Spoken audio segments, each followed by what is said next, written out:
Welcome to Flame On. I'm Bryan, and this is our Monday interview series with awesome queer creators, makers, costumers, drag queens. I mean, really, at this point, I'm open for anything because what else are we going to do in quarantine? Oh, wait, we're not all in quarantine. I forgot. Right. Uh, but I have my dear friend Michael O'Quinn here from Cocoa Beach, right? Well, now I'm there. Yeah, I've been Formerly of since Orlando. March. Since March, yeah.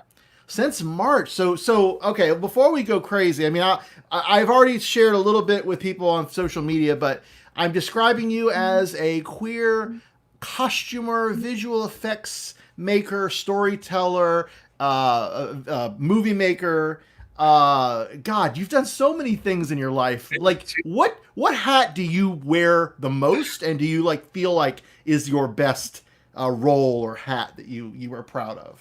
Well, I don't know that my best one is the one that I wear the most. So, no, I mean, like right now with what's going on, and we don't have to talk about that, but I mean, right now I've not worked since March.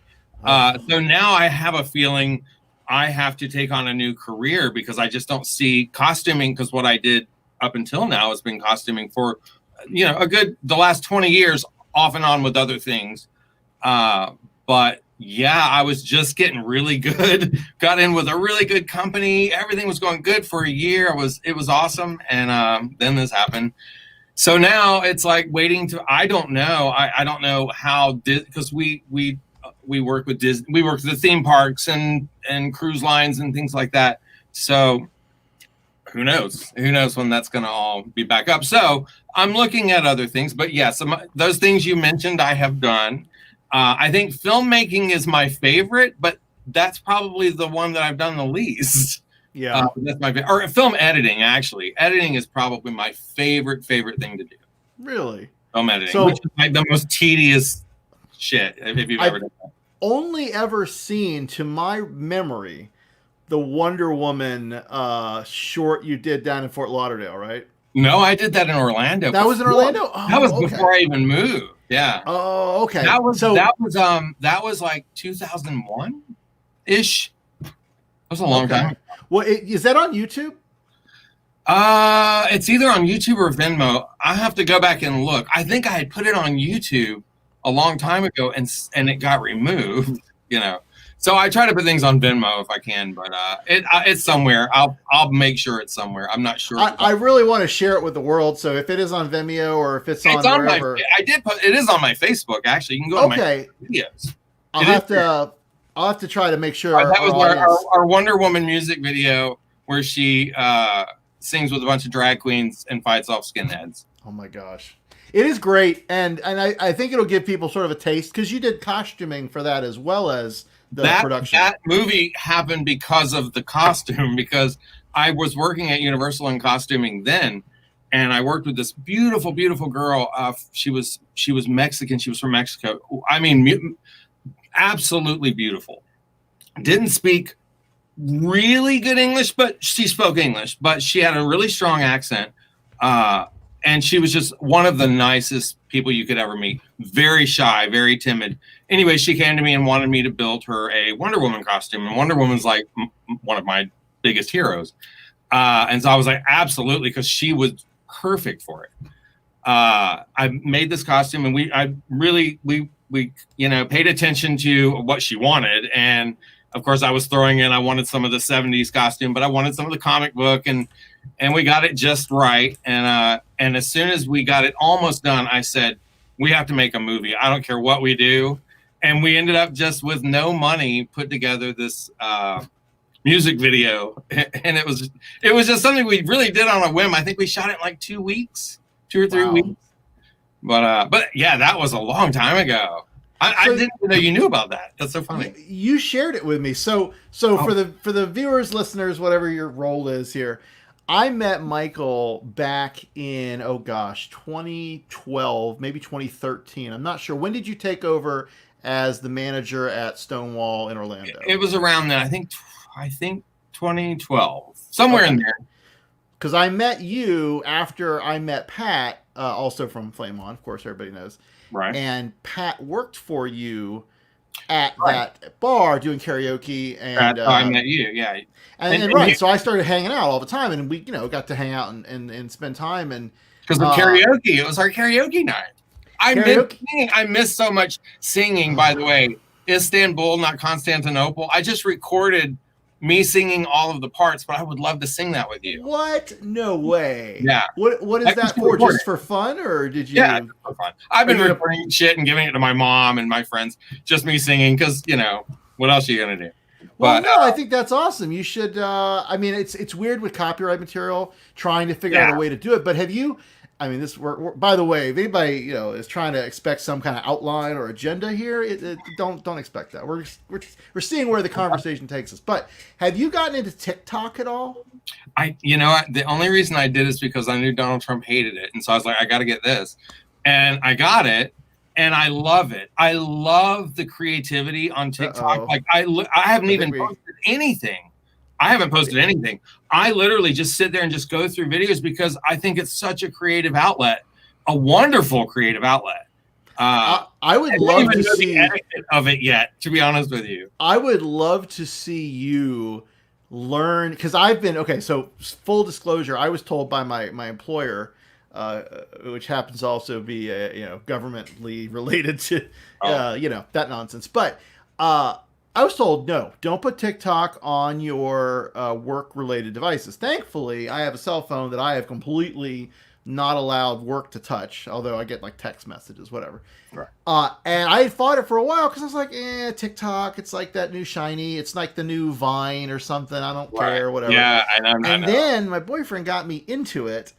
And he's like, he will just send me constant like links from there. And then BJ from Flame On as well, like will send us the group. So there's so much. You're so right. But I feel like you have that filmmaker, storyteller gene. And if because you like editing, even though it's a very not traditional editor, I feel like you do some really fun stuff on that platform. I would love to, and I will eventually. Like I said, to be honest with you, I haven't been on it that much. I've only been on it for like a couple of months, and I just go on and watch and look at everything. And so I'm kind of just paying attention and learning. Like I said, I'm 50 now. I'm learning the etiquette. I'm old, so I don't know what is the etiquette on here, but I love the creativity that is coming out of all of this shit.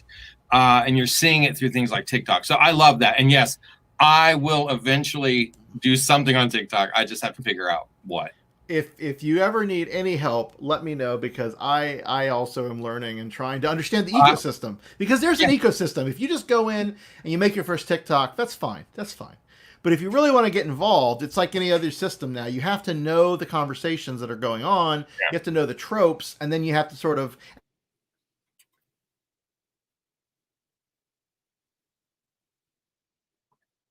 We froze. I don't know if you can hear me, but Yeah. I, Oh, that's so weird. Yeah, I've had weird things lately, but there you we're go. good now. We're good Yeah. now. Okay, so I want to back up because I did have some. You wrote me this amazing like kind of cheat sheet of things to draw And I'm from. sorry, I didn't know what you wanted to talk about. I was like, well, I was, and I told you when you asked me this, I said, it's great because I'm in the middle of writing something about all of this right now. And I thought, oh, I have it all right in front of me. So it was kind of I just kind of took little points. So I'm sorry. I probably sent Do you. not apologize. This is. I would love for every guest I interview to give me something like this. Well, good. It makes my life so much easier. But anyway, so you are a Florida native like myself. I am. And I feel like we're a rare breed. A lot of us leave because we can't handle the bullshit. Yeah. Whether that's tourist driven, snowbird driven, just politics, whatever it is. Yeah. Want to leave the woods. That was my excuse. Yeah. Well, it's so funny because so you were from like rural Florida, Haines City, right? Haines City, the heart of Florida. My Haines City is literally considered the heart of Florida. It is a small little town in Polk County, and I was in the deepest, widest part of it. So how far off of the I-4 single exit, or maybe there's two now, I don't know. From where I lived in Haines City?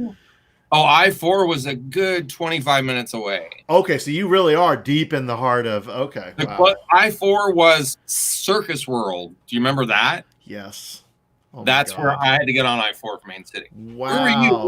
Where were you born? So I grew up in South Florida. I grew up in West Palm. So I was Oh, never rural as much as just, in that sort of bubble of the North transplanted South, right. But I would come up to Orlando quite often, and then I moved up to Orlando in '95 to go to school. So I had been in the Central Florida area for a long time and knew a lot of things. Anyway, so Haines City is just one of those places that for non-Floridians, people don't know what we're talking about. Right. Yeah. Getting from Orlando to Tampa or Tampa to Orlando, you take the interstate I-4. But if you don't need to get off the interstate between Orlando and Tampa, you don't. Yeah. You might get off at 75 if you're going north or south, but otherwise, you don't get off the interstate except maybe to get gas because there's not a whole lot going on. Lakeland is nice. Lakeland's got like Frank Lloyd Wright architecture in the college, and it's pretty. I mean, Publix is there, so if you're there are little scattered things.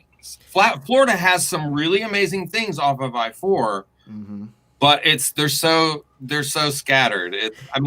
I love film locations. We've got like all of the Edward Scissorhands locations are right off of I-4, stuff like that. But I mean, that's geeky stuff. Like I want to go see. As far as like hanging out, there's not. I mean, hanging out and it's just so spread out in small town that unless, like you said, you're looking up specific locations or you're doing film shoots, like there's not a lot. But so you were out a ways, and you had sort of a rural-ish upbringing with sort of that redneck town of Florida.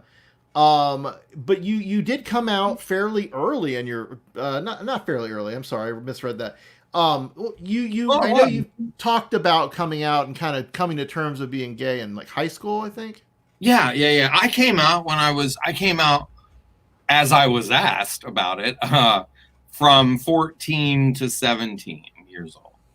But I knew before that. I knew before that. I knew what I was at like 6. I knew that I was attracted to men.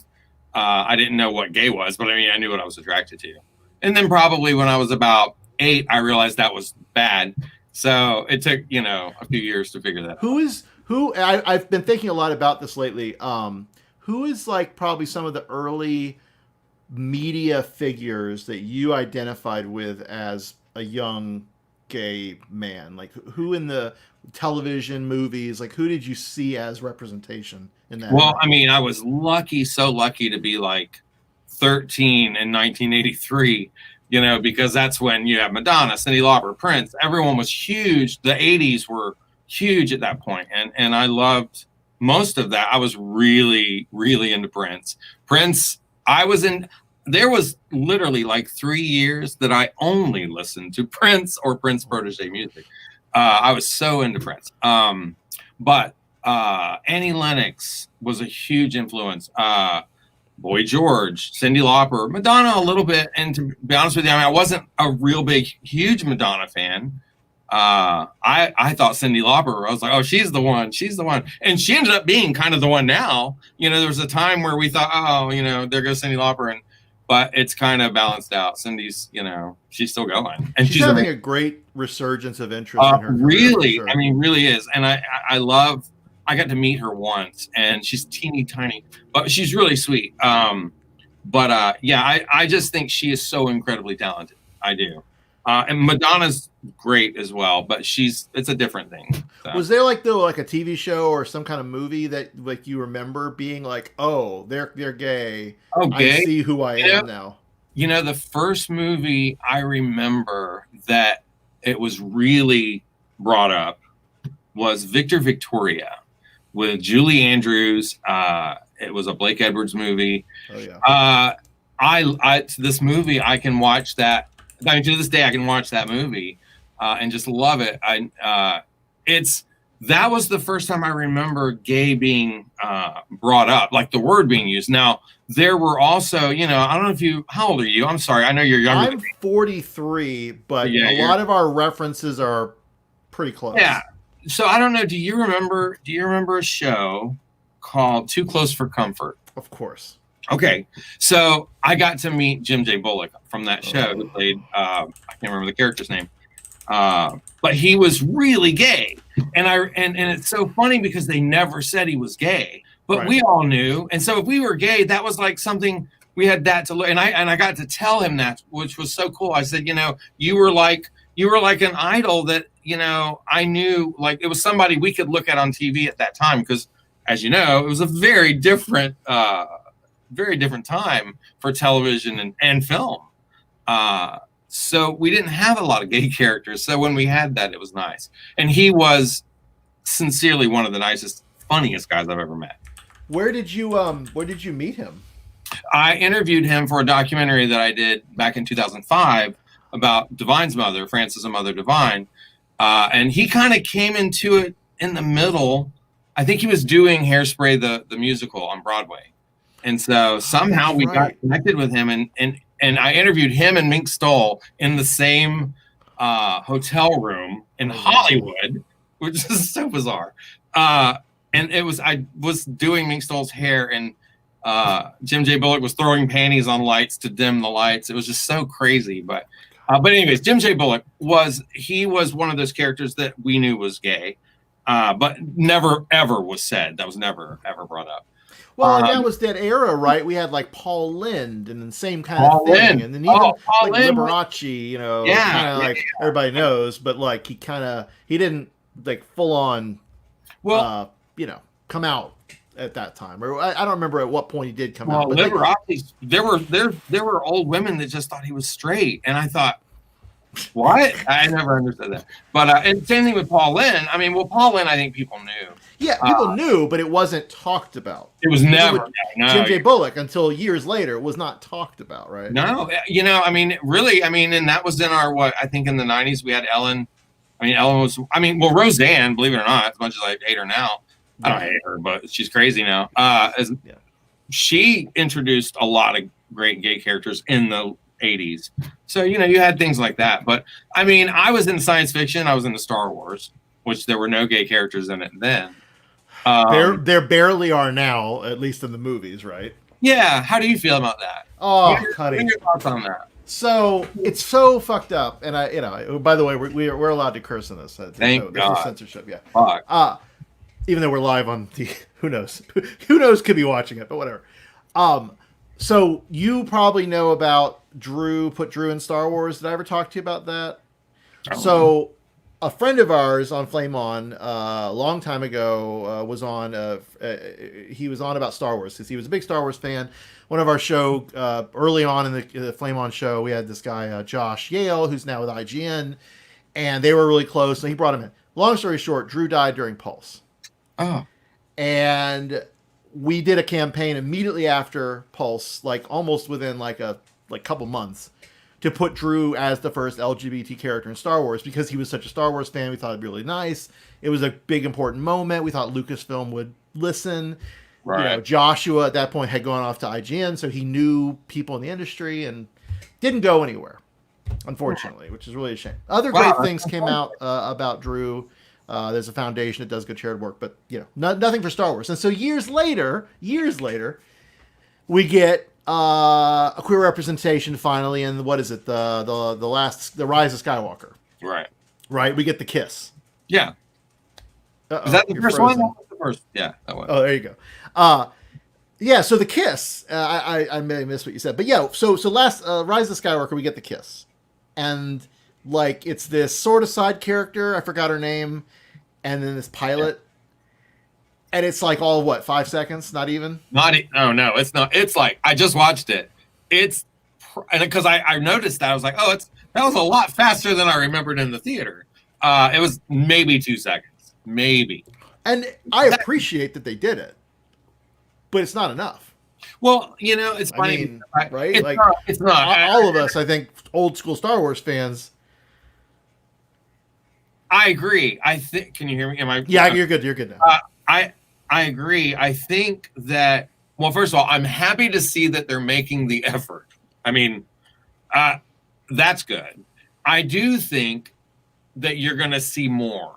I do think we'll see more fairly soon. I think it will. It's just. I think a lot of them are just dipping their toes in it to see. What's the reaction going to be? With things like Star Wars or anything like that. even though they shouldn't give a shit, to be honest with you. But I mean, it's money, so they want to make sure they're, I guess that how to start bringing things like that in. The Disney philosophy is like take the safest path at all costs. Like they're not going to. They're getting brave. I mean, they're getting more brave. I mean, they're throwing gay characters in. I think that I cut out because you froze. The culture is shifting, so I feel like they're able to be more envelope pushing. Really is not the right word, but they're able to do more now that the culture is more accepting. Right. But they've never been, to me, a pioneer in this area. Do you know? Did you ever read the Chuck Wendig novels, the Star Wars aftermath stuff? No, I am strictly into the films. So I've read some of the comics back in the day, the few comics they had, but that was it. The new comics from Marvel are pretty solid, but Chuck Wendig did write some books with gay characters in the official canon Star Wars universe. I believe they were after the first movie. So there have been queer characters in the comics and queer characters in the books prior, but yes, finally we have that. So yeah, it's not enough. But again, as a fellow Star Wars fan, I mean, you and I both share quite a deep love of Star Wars, right? Tangent here. What do you think of The Mandalorian? I love it. That is. I was just telling my mom about that. I was like, they finally. Well, not finally. I mean, they're now at a point where they are able to. Because I watched the making of it. Have you watched that on Disney? Oh my God, that's to me just amazing how they make this show. But it's to me the best rep. Like I feel like I just fell right back into Tatooine, and I'm crazy about detail.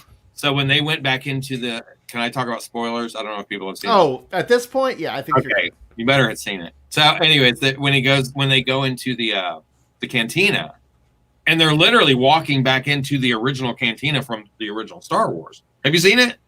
You know what I'm talking about? Yeah. Oh yeah. Sorry. Yes.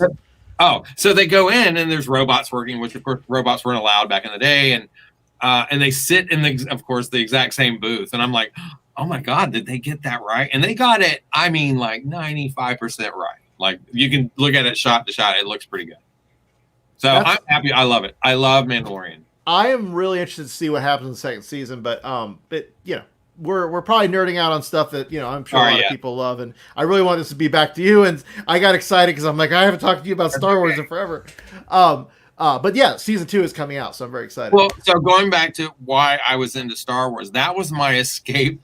I had an abusive household, so that was one of my escapes. Star Wars was something that in 1977 I was 7.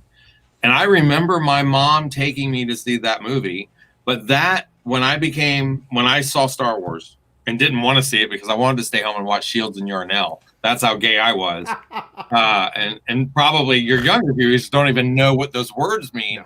But Shields and Yarnell was it was a sitcom kind of variety show with mimes. And that's what I wanted. I cried because I was going to miss it that night because my mom was taking me to see Star Wars. But of course, Star Wars became my escape. So that was my little world I fell into.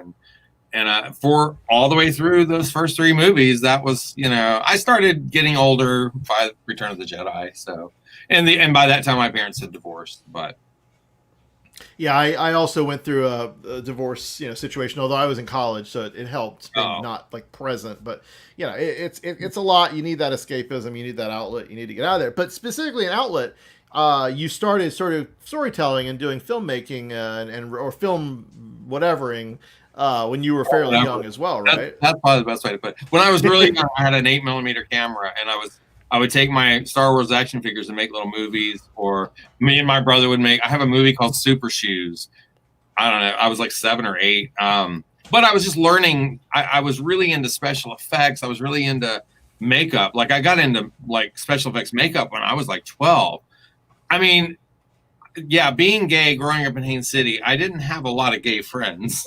So now, being an adult, a lot of my friends that I grew up with, I have discovered are gay. Isn't that funny? At the time, of course, I came out way before most of them did. So I had my best friend who is still my best friend today. I think Ricardo. Ricardo. Of course. Yeah. Ricardo and I became best friends, and that was kind of my first gay best friend.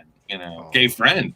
Actually, for a long time, I didn't know a lot of other gay people. I met Ricardo when he was with Chad, and I remember figuring out I think you explained like, no, he's my best friend, and Chad, moved down here to be with him, and that's why I'm friends with Chad. And it was one of those things where I think I knew Chad separately, but probably through you somewhat. Anyway, but all the pieces fitting together and seeing the stories, like that's where I'm always like, oh, okay, that's so cool, because it really like it really like just fits all the pieces together, Well, and Ricardo was black, or was black. He still is. Ricardo is still black today. And I, it's like I was saying, I grew up in kind of the whitest part of Haines City, and of course he grew up on the other side of the tracks in the blackest part. So, we broke a lot of we broke down some walls, I think, around us a little. I definitely know with my family, because like I said, and I live next door to my grandparents who are real Southern. So that they're, they were definitely racist and of their generation. So but Ricardo and I would laugh at all this. We were able to see it, and we understood that how stupid it was. And we were both gay. And so we had that in common. So we were able to kind of let other people see that, even though you're different, gay, black, straight, whatever, that, all of that's okay. I was very lucky, though. I had a lot of good family around me as well. Most of my family, when I came out to them individually, they all had to deal with it a little. It was the 80s. My mom, was divorced at that. Well, I'm trying to remember. Yeah. She was divorced at that point. And she said, well, I don't understand it, but, I love you. And, and I'm going to learn to deal with it. And it took her a little while, and she did. My brother wasn't crazy about it in the beginning. He was in boot camp when he found out. And his wife, my sister-in-law, is actually the one that kind of helped me come out to my family, because her name is Sally. And she was the one that kind of came to me and said, look, I know you're gay. She used to hang out at the Parliament House in the 70s. Oh my God. She dated a guy who lived at the Parliament House in the 70s who thought he was a werewolf. And that's the truth. What? And I can tell you which room he lived in. Whoa, Oh, there's some crazy shit. There's a whole other thing I want to do, and it's been weighing on me for a while. Right. It's werewolves. Yeah. I'm in the right country right now. I'm in the I don't know if you can see my drink here. It's not werewolf, but it's Bigfoot country out here now. I love Bigfoot. So Parliament House is obviously an important part of both of our lives in numerous ways, right? The very first gay bar I ever went to at 15. Same, but I was 18 or 19, I think. 19. I was 16. I'm sorry, I was 16. But that's its own thing. And what I think I want to do is get like a couple people like yourself, and anyone who we can gather who has like that great bingo stories, and because I have really good ones. Many of my friends who are a little younger but know Parliament, they know Parliament as a much cleaner whatever environment, but you go back even a little bit into like the 2000s, 90s, 80s, and especially like even like 70s, and you're getting an after hours show, I think, because I saw things, I learned about things looking through some of those windows. So for those who don't understand, I want to at least put this out there, and maybe you'll have one tidbit or something that you can think of that's not going to completely, I don't know, like take our TV license. Oh wait, we don't have that. Right. So Parliament is a motel, but it's so if you think motel, think any movie you've seen where you drive up to the room and the door is on the outside of the building. So there's like a front office, and you check in, you get the key card. Schitt's Creek would be stories. Yeah, 2 stories. It has a courtyard, so it has this like pool. They took like the parking lot part and turned it into like just a cement walkable, with bars occasionally. Yeah, do you remember you used to be able to drive through? But yeah, go ahead. I actually have never. So I believe, and I have to go back and check. when they paved it, but I think I had only ever seen it paved. Okay. Because I think my first time was like in '96. So Okay. I They don't. probably already closed it off. But in '96, it had already started to sort of be gentrified by the fairly at that point recent Canadian owners, Mm-hmm. the Grandsteins. But the idea with balcony bingo, you'll hear people talk about it, is that you would basically just kind of walk the balcony on the second floor, and especially on the other side where it's not in the courtyard, because that's sort of the quieter, darker area. And rooms would just be like curtains pulled, door open, sling out, all kinds of fucking going on. Whatever you out everywhere. I mean, it was crazy. It was crazy. It is not that now. No, I know. It's no. Though evidently during the pandemic, when they couldn't do some of the things they did, it got a little crazy in terms of like some of the clientele or whatever that they had staying there, just drugs and just other random shit. Yeah. But yeah, so we got to come back to Parliament at some point. I really, it is one of those places that I think has a lot of magic in it, like just as I will never regret the fact that my sister-in-law took me there, because she said, all right, well, you're gay, you need to see what this is about. And let me remind you, this was in the 80s, and I was 16, really into Prince. So I had an Edwardian shirt, the white Edwardian shirt on, and a purple jacket. I used to wear this purple trench coat to Haines City High School. We'll go back to that. With high heel boots. And couldn't figure out why people thought I was gay. Oh my God. But anyways, we went there. She took me to Parliament House, and I was scared to death because I hadn't even been to a bar at this point. And we were, as you were telling them, there's a courtyard, but there's little shops in there as well. Or there used to be a lot. I don't know what there's now. But that antique store is probably still there because that's been there since, I think, Jesus. They were closing last I heard, but Oh, wow. Well, then that's terrible because they have literally been there, I think, since it became a gay establishment. But anyways, I remember walking into that little store with her, and right outside we heard bang, bang, bang really loud, and everyone hit the ground, and I almost shit myself. I was like, what the fuck? And the guy behind the counter didn't even flinch. He goes, oh, not another one. And I'm like, oh my God. And it was firecrackers, but people were getting shot left and right there during that time. So it was a little crazy. It's in a part of Orlando that is historically a little socioeconomically depressed. It's weird because it was on OBT, which, I mean, I worked right next door at the Full Moon Saloon. I worked at the bar. I always forget that you worked at Full Moon. That was eye-opening too. As a bear, and I only was there like twice, I believe, while it was Full Moon, not before it became Woodstock and all the other crap it became, before it got completely demolished, in the last couple of years. Yeah, it's a shame. It's a shame because it was a magical place. And you were a bartender there, or what were you doing there? I bartended there for like 3 years. Oh my gosh. And I didn't know what the fuck I was doing either. It was I had bartended before that at a bar called Studs. Do you remember Studs? Yes. Yeah. I think Barcodes now. And I love Raymond Jones, and that was awesome. But Studs, when I that was one of the first gay bars I started going to early on. That's where I shot that Wonder Woman video. Okay, that was Studs? Oh, wow. Pretty much. Yeah, we shot that whole thing, and I ruined their floor with that video. But anyways, yeah, that was Studs. I loved working at those bars. I hated bartending. I'm just not that personality. Was it the personality, the kind of talk to anyone? Well, I mean, first of all, it made me an alcoholic for a while. So that was enough to leave that. But yeah. I just couldn't. I was too nervous and too shy. So I had to drink. And of course, everyone's buying you shots all through your whole shift. And it's not really, you're not told not to do that. So you're just getting drunk. I was getting so drunk. I mean, terribly drunk at that place.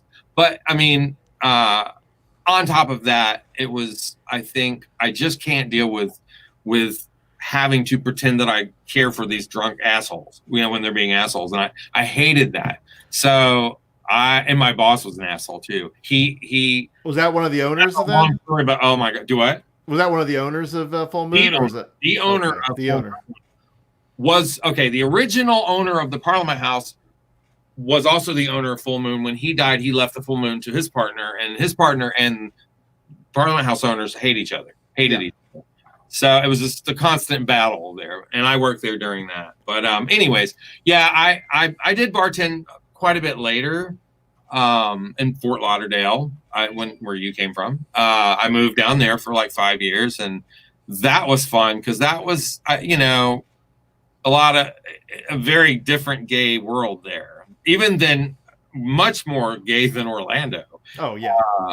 And I remember walking into a Publix for the first time in Fort Lauderdale, and I was like, there were drag queens walking around, and I had never seen that before. And I'm like, wow, this is the gayest Publix I've ever been in.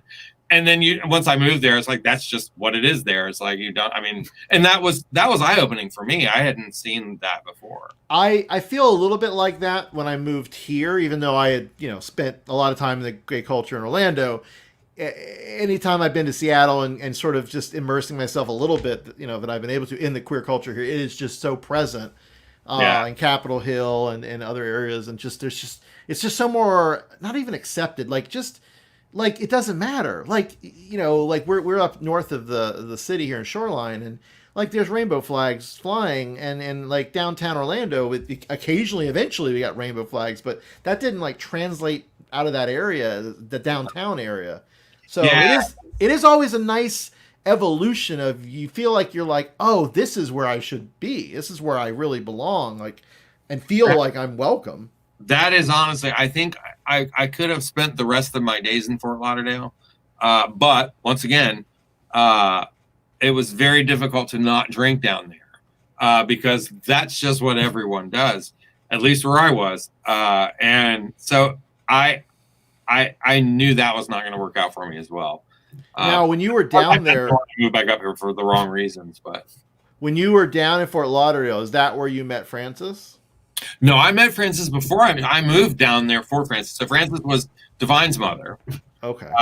And I was a big Divine fan. And when I was working at Universal Studios at the time, and a friend of mine had lunch or dinner with her somewhere in Pennsylvania, and told her I was a big fan. And she's like, "Oh, give him my phone number and have him call me." And I'm like, "Why would I? I'm not going to call her." I was scared to death to call her, honestly. But I finally did, and we just kind of hit it off and became really good friends. She was in her 70s at that time, early 70s, and I've always had a connection to older women since I was a little kid. My mom was a beautician, and I spent many hours in a beauty salon entertaining old ladies, whether it was on the piano or telling them stories or doing special effects makeup, something. But I've always had this connection with older ladies, and Frances was much younger at heart than someone in her 70s of that generation, especially. So we just hit it off and became really good friends. And then I eventually moved down there. And while I was there, I moved down there with a boyfriend. I've had a lot of boyfriends. I moved down there with a boyfriend. We broke up. I've known a few. Yeah. I didn't know if you wanted to know all that information. I don't know if I told you. But there's a lot. You gotta try them all out. But the one I moved down there with was a little younger, and he and I didn't work out. And then I ended up meeting someone who was older than me, and we did work out. And then Frances passed away, and Frances was moving in with us in the middle of this. And there was this other legal shit, and it was a mess. When she died, I was heartbroken. And I think that kind of fucked up our relationship. I just couldn't have any happiness at that point. And we were in the middle of doing the documentary about her. So it just brought everything to a screeching halt. And I couldn't handle death horribly. I have a horrible time dealing with death. Better now, but not back then. And so that was a mess. So after she died, I was like, well, if I stay here, I'm just going to become a drunk, and I didn't want to become that. So I ended up moving back to Orlando because there was a guy here that I had actually known for several years, but not personally. We never hung out. I think we hung out one time, and not my type. I mean, just not my type at all. And I tend to date not my type. But I don't know. We struck up a friendship, but he was nuts. And nice. He's the one I think I met you with, like when you were with him. When I first started working at the bar. Yeah. That was one. Crazy. Bashed me in the head with something. Yeah, he was nuts. Hit me in the head with a vase. But yeah, crazy. So, anyways, I have poor taste in men. I mean, you know, like I said, I've met a couple of your boyfriends, and at the time when then you were together, they seemed fine, and then like things devolve, and it happens. It happens. Maybe maybe it's me. I don't know. I don't think that's the case. I think that you, like you said, you kind of go against type sometimes, and maybe that. Yeah, I do. Well, I've evolved. I've gotten better. Where I just realized it's not worth it to jump into a relationship thinking that things are going to change. You got to find that right person that you're going to be willing to deal with whatever bullshit is there. Exactly. And you know, that's the only way to do it. It takes a few times before we learn that, right? It took me quite a few, but yeah. So I've completely sidestepped key moments in your past, and specifically, no, this is good though. I want to talk about your costuming and FX because again, that's as much as it's the thing that unfortunately right now because of COVID, you can't be doing as often for at least for money. I have a great picture from your Facebook I'm going to share because I want to know about it, and I think you've told me maybe when this happened, but I'm going to put it up here. Let's see if I can. Oh my God! This. There we go. How's that? Oh my God! So that was 19. When was that? So for our listeners, because this will be a podcast too, you're sitting here with Audrey 2. All 4 plants. All 4 plants and musical. It was this isn't high school. This is no. I was in my 20s. I was in my mid 20s, and I got an offer to build for Little Shop of Horrors, the musical, to build the plants, and I had never done anything that big. And I was like, but I love Little Shop. And I was like, absolutely, I'll do it. I built those literally learning how to do it as I built them. Because back then they were very strict about how you had to build them as far as the shape, more or less. They've gotten a lot different now. But anyways, so I built those with a $500 budget. Wow. And I think I had so little time. I don't remember the amount of time. And I was literally working on them opening night as they were taking them on stage. I was still gluing shit on, but I built those rented out for years. Like, I mean, this was just a few years ago. I was somewhere and because the guy who I made them for, he's been renting those out. I made a second batch of those later actually too. Is this that same that's from the same one? Yeah, I was like 24 there. Oh my God! Yeah. What's with that? Did you draw that on the wall? Yeah, I used to just paint shit on all of my walls. So my house always was weird colors, and I always just painted. Since I was a kid, I've always painted on my walls. But yeah, that was like 20. I think I was like 23 or 24, somewhere in there. And then you went on to work at Universal doing costuming and that FX as well. That helped me get a job. Yeah, at Universal, and I started. I had worked at Universal before in merchandise. That was in games. It was a completely different thing. And then I moved to England, and then when I came back from England, I got into Halloween Horror Nights a little, and then started working at Universal in costuming. First, just as because the main job in costume was kind of like doing laundry, basically. So I was basically a laundry person. But little by little, I mean, there was this tech area that was really cool at the time. It just had artistic people, and everyone was different. You had an Asian guy, you had just very different people, and it was very eclectic. And I love that type of group, and I wanted to be in that group so bad. And so I had to build something. I think it was a hoop skirt. It was a giant hoop skirt for a stilt walker. So it was like 6 feet tall and I think like 10 feet in diameter, whatever. It was giant. And that was my test, and I got the job. So then I started building costumes, and I totally went in lying about what I could do. Like, they were like, "Oh, can you airbrush?" I had never touched an airbrush in my life, and I was like, "Sure." Like, how hard can that be? How hard can it be? Fake it till you make it, man. And that's the way you get gigs. They gave me a pair of Woody Woodpecker shoes, and they're like, "Here you go, paint them." And I did, and they were like, "We love it," and it was good. So, well, I mean, it helps to have a good eye, and then to be like a problem solver. I feel like a lot of FX and costuming is problem solving because like you have the creative outlook, you know what you want, or you know what the requirements are, or whatever. But then you got to figure out how to make it happen, and that's the problem solving part, right? Mm-hmm. Oh yeah, and some of the stuff I've had to make, it involves not just material and sewing, it's building, and you're building armatures and things like that. And like, oh my God, that was Mr. Poopy Butthole, right? Yeah, what? No, not Poopy Butthole. What is his name? Shit, I'm too high. Not Poopy Butthole. It's the other one. The other one. The one's like, God damn, I can't remember his name. I can't either. Anyways, that was from Rick and Morty. So we're looking at a costume of you as that character from Rick and Morty. That was his name, Noob. Yes. I literally built that at home. Like I was like, I think I did it for a one of the cons that we had here, and then I ended up not going, so I wore it for Halloween. Okay. I was gonna say, I thought this was a Halloween thing. Yeah. I'm looking back to, because a lot of your Universal stuff, you probably have pictures somewhere, but they're not up on Facebook or whatever. Yeah, somewhere up there. I think some of the coolest stuff I worked on at Universal was like, do you remember Harry and the Hendersons? Of course. The 80s movie about Bigfoot. And it was a comedy. Oh, yeah. Set in Washington State, just up the road. That's right. So I loved that movie as a kid.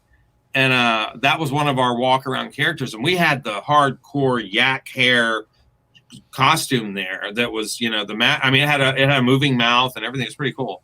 But all of that hair on that, the front of the face, all of that literally has to be put in one at a time with a little tiny needle and painted. And so that was, I think, the most fun I had. I had to do 8 of those, paint them and then do all the hair. It was like months of just sticking in little hairs.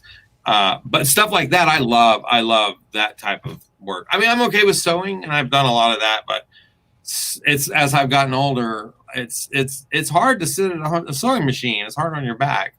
So, I'm still building stuff and sewing, sometimes. So I know you did a lot of work with Chad, our friend Divine Grace. Yeah. Did you do any costuming for her? I and did. Some of the stuff? Okay. Yeah, I helped him with a few things. I mean, he's first of all, Chad's amazing at building stuff. He does shit literally in the in the 11th hour, but he pulls together some amazing stuff that way. And I'm kind of like that. Like I'll push myself, with time. But deadlines motivate like nothing else. It really does. It really does. So I did what's the Maleficent? I did the head thing. Oh yeah. For him we didn't get to put a chin strap on it, and when he wore it, it fell off. So I was like, oh. But I mean, it was still good. I'm trying to think what else I've helped him with. I've helped him with some of his other costumes, mostly wigs. I've helped him with a lot of his wigs. Oh, okay. I think he did for MegaCon. He did. He was that crossplay Joker. He did that. Harley Quinn. Wait, no. Joker. He did. He did the Joker. He did.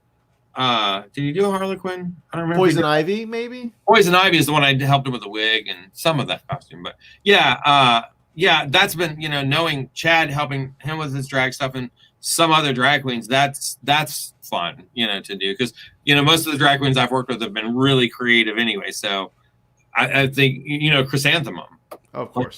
Like Chrysanthemum, I don't know if you remember one of the pageants she was in, I made this hat and gown that had a waterfall that came down into a pond. That was a train behind her that had a troll and flowers and rocks and shit on it. Yeah, we used to make some crazy shit. I love doing that.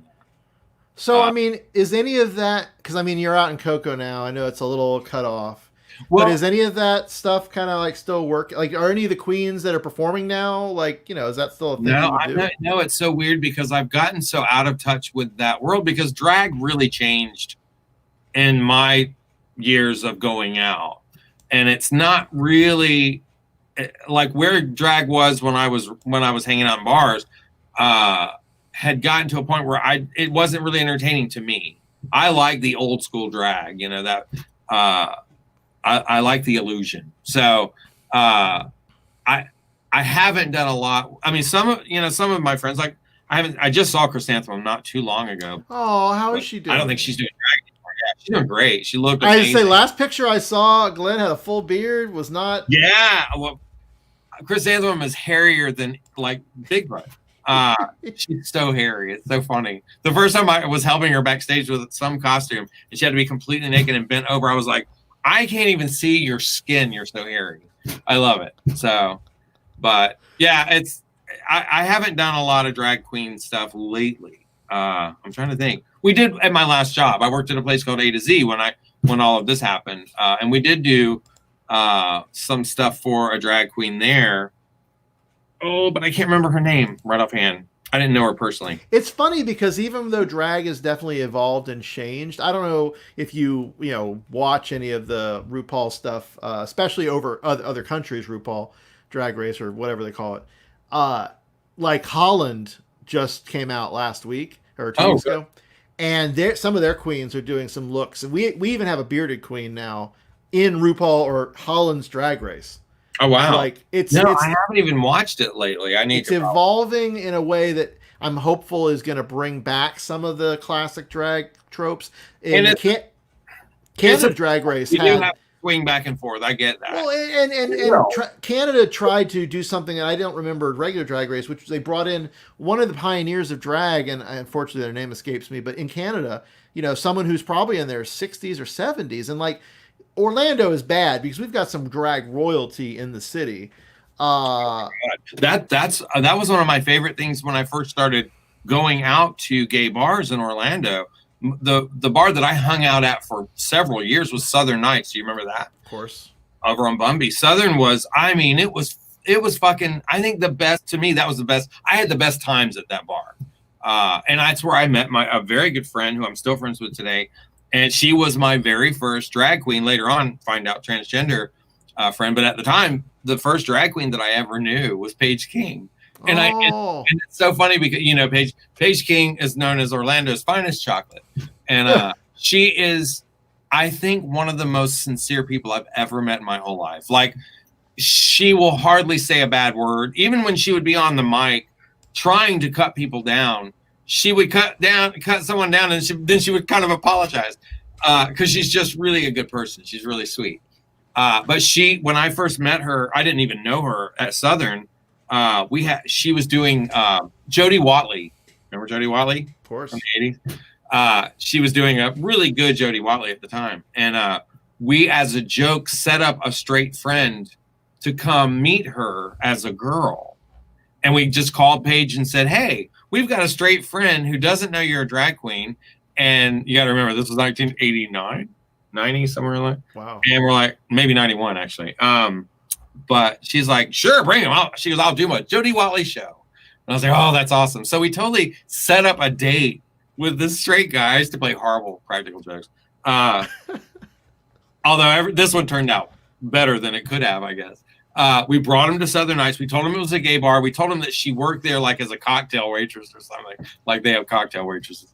And so we're standing in line to go in, and he's never seen drag queens before. And he's looking around and he's like, oh my God, there's a lot of drag queens. And I'm like, oh shit, he's gonna know. And he goes in, and we find her, and they walk right up to each other, and they talk and meet and shake hands, and he got all kind of like goo-goo-eyed at her, and she walked away. And I thought, he was this close. Now come on, but she looks like a woman. I mean, I wouldn't know. Well, so the first time I met Paige King, I didn't even meet her in drag. I didn't meet her in any context where I would know anything. I met her when she worked at Circuit City. Circuit City, yes. And I love going to see her there. I didn't know, obviously, at the time, I didn't put the two together, but because she is a beautiful woman, and it was only after that I sat there, I was like, oh, she looked familiar. Paige, why do I know? And I think she had her. I think her name was Paige. I don't remember if it was. It was Paige. And then I put the two together, and I'm just like, oh my God! If I had realized, I would have been like, I love you. I love her. So I want to. We did hook them up, but she came out on stage and did a Jodie Watley show, and that's of course when he realized she was a drag queen, and they stayed friends after that. It was really cool. Good. No, that's good because you definitely don't know in this situation how people are gonna terribly. Yeah. And then anyway, I want to keep going. I know we typically try to do these under an hour so I can fit it on Instagram, but what I think I'm going to do is I'm going to do a quick station ID kind of thing so I can have a nice, junction point, and then we're going to keep going if that's cool. Could I pee during that time? Absolutely, go. We'll take 5. I'll do a quick little thing. No, I don't have You have a still suit because you're such a Dune fan that you're excited about that, right? Right. Oh, I can't wait to talk about that. Yeah. All right, so I'll do that now, and then when you come back, we'll pick up. So do I just what I do? Yeah. You can just Here, I'll take you out, and then I'll bring you back when you're in. How's that? Okay.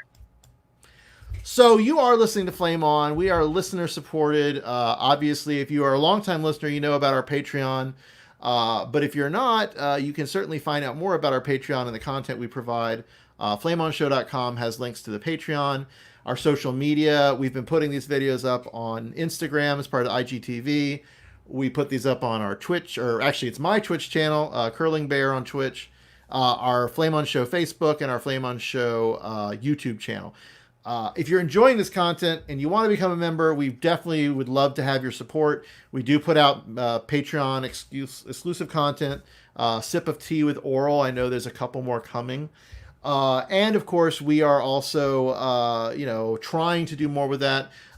If you have any suggestions or things you would like to see us talk about on our video streams on this interview series on Mondays, please reach out, Bryan at flameonshow.com, and I'll try to refer those. We have a couple guests coming up that are queer comics creators and queer drag. Actually, we have a drag queen Twitch streamer coming up next Monday. So we're going to talk all about Twitch and how streaming is with drag and gaming and the interesting confluence of that. So that's coming up next Monday. And if you're listening to this, of course, you can probably go back on the feed and find all this on our social media. But we are listener supported. We do this all because we love doing it. Any money we get, we obviously put just right back into the show. And of course, if you're a listener, you know about our upcoming monthly media roundups and our microsodes. So we're going to be bringing some more cool content coming to you soon. But flameonshow.com, if you go find us, please like and subscribe on any of the platforms like YouTube, because it does really mean a lot. And share that with your friends. And we're back with Michael O'Quinn. Actually peed. Good. So, and only because it's just topical and we just talked about it. Are you a Dune fan, like going way back? And like, did you read the books? Did you watch the Lynch film? Like the film, yes. I okay. Love the film. I loved the film when it came out. It was so different. It was so weird. And I was a kid. I was young, very young. I loved it because I love David Lynch. I can't say it's one of those films that I watched over and over and over the years. I did just watch it recently because I knew the new one was coming out, and I'm excited about that. I would love to see someone retell it. I am a fan of Dune, but I'm a huge fan of David Lynch, and I know David Lynch hates that movie. So have you seen the behind the scenes like stuff that Sean Young shot about the making of Dune? No. So Sean Young was like, I mean, she's a lot of things to people. She's kind of crazy in her own way. But she played Chani in the movie. It's kind of the love interest for the protagonist, Paul. And she did some, like, just little, filmmaking kind of back behind the scenes stuff. And she captures some of the stuff with Lynch and she talks about it. And I don't think she, like, reveals anything, like, super surrealist, like, oh, this happened. It's not like that. But it is interesting just looking at the facial expressions of people. Yeah. Because I think a lot of people in that movie were just like, what is this? I don't even know what's going on. And Lynch, like you said, like absolutely hates it because they took away his creative control, and yeah. I would love to have seen what he would have done, what it would have been. It probably would have been weird, and I'm sure a lot of people wouldn't have liked it, but I would love to see what I want to see what he would have been happy with. Was Lynch in that era as experimental? I don't remember. When was Eraserhead? Is that before or after Dune? Before. That was the first thing that he did. He did some shorts, but that was the first feature length that he did. Carrie, who played Carrie. Oh, yeah. She produced that movie because they were friends. I think she was married to his best friend or something. But anyways, yeah, that. And then Dune was around the time he did not Eraserhead, but Elephant Man and all of that. So it would have been, I think, probably more bizarre, I'm sure, knowing David Lynch, especially at that time, knowing what he was doing.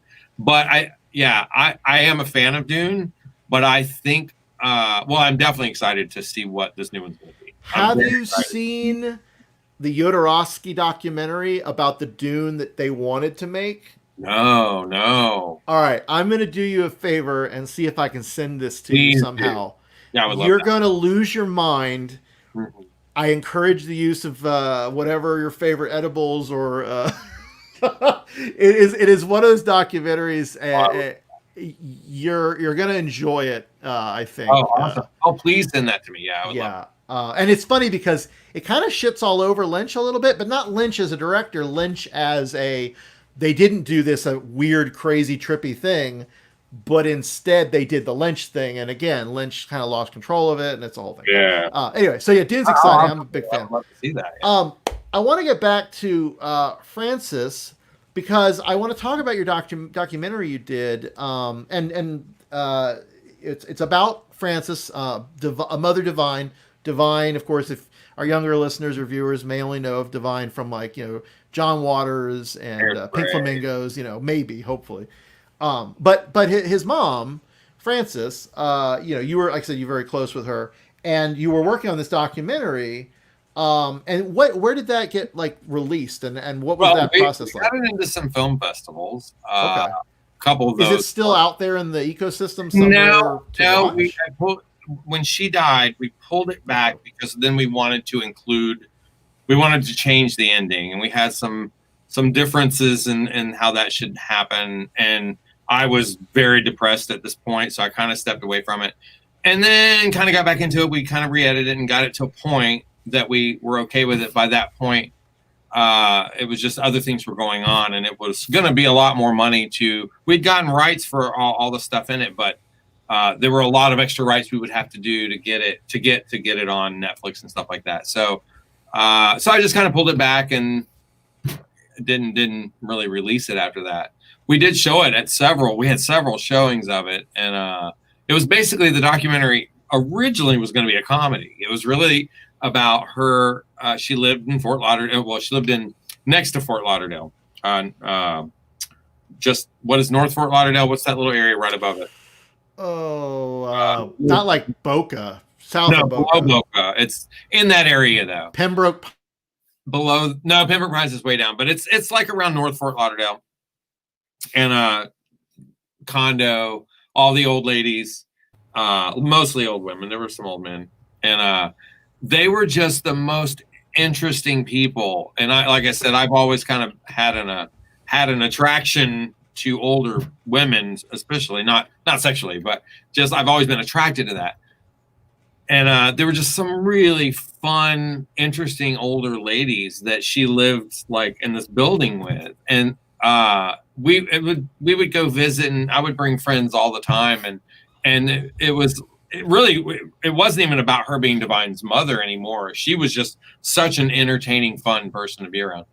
And these other older ladies would fight to go with her to drag shows and these places. And we took Frances everywhere. As a matter of fact, Studs, I was working at Studs when she had a book signing, and that was one of her first book signings, was at Studs in Orlando. Oh my gosh. And we had a costume contest. We had people dress up like John Waters characters. It was crazy. It was fun. But anyway, we when we started doing the documentary, that's kind of where it went.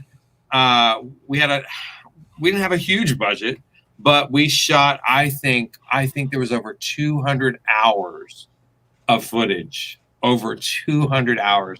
I think we shot for 1 week straight, and then a couple of pickup weeks. And then when she passed away, we added more on at the end. Then of course I had to edit all that down, but had a lot of interesting people in it. Minx Knoll, John Waters, a lot of interesting people that knew him and that we got involved after the fact that came in and did some interviews. So it'll be out eventually. It will. It's so interesting because you put that all together.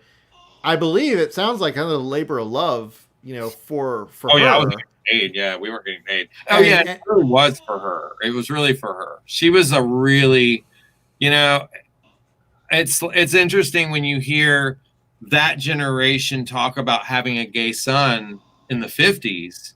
It puts it into perspective. I mean, yeah, my situation in the 80s was not perfect either, but it wasn't like it was in the 50s. But she was she did not understand it. But the doctor, he had a doctor, like the family doctor, when he was like 12, told her he's gay and this is it, and there's nothing you can do. She told me that. She's like, he said, this is just the way he's born. You just have to accept it. That was pretty big in the 50s for a doctor to say that. Right. But she did, and There was a really amazing documentary that I did. I was co-producer or assistant producer or something on, called I Am Divine. That's another documentary that I think is on Netflix right now. That's the one we watched that together at Yeah. And in that, it's interesting because the way that part of the story is told is not true, or it's kind of misleading. She didn't speak to him for like 9 years, but that was not because of him being gay. That documentary kind of leads you to believe that because they leave out a part of the interview. And trust me, I interviewed her for that documentary, so I know what questions were asked and what answers were given. It was just the way it was edited. I wasn't thrilled about that little moment because that to me was so important that she didn't care if he was gay. And I mean, that was not why they didn't want him in the house anymore. It was because he was stealing their money and their credit cards and charging, all these parties to them and stuff. And the thing that set it off was the car. He blew up the car and then charged their charge card for it. So she had enough of that. But anyways, yeah, she was a really open-minded person for her time, especially. But when I met her and we started taking her to bars and we traveled all over. We used to we've been all over the United States to see Hairspray or to do some gay events or book signings and stuff. I would literally go. She had a book out called My Son Divine, and she didn't make any money off of that, to be honest with you, very little. So I would buy like a case of books, and then take her and do book signings, and then she would sell them, and she would give me the money back, that I put into it, but then she would get some money, and we used to do that. We used to, like I said, took her to Studs. We took her to some gay bars in Atlanta, Fort Lauderdale, all over. I mean, we went out to California once too. Well, we went out there when we were doing the documentary on her. She went with us. So yeah, she was just a really special person. That's a friendship. I'll never have another friendship like that because there was just a really interesting connect that we had, It's got to be really like rewarding, I feel like, to be in that role with someone who's older, whether it's man or woman, because you get to learn so much about their life.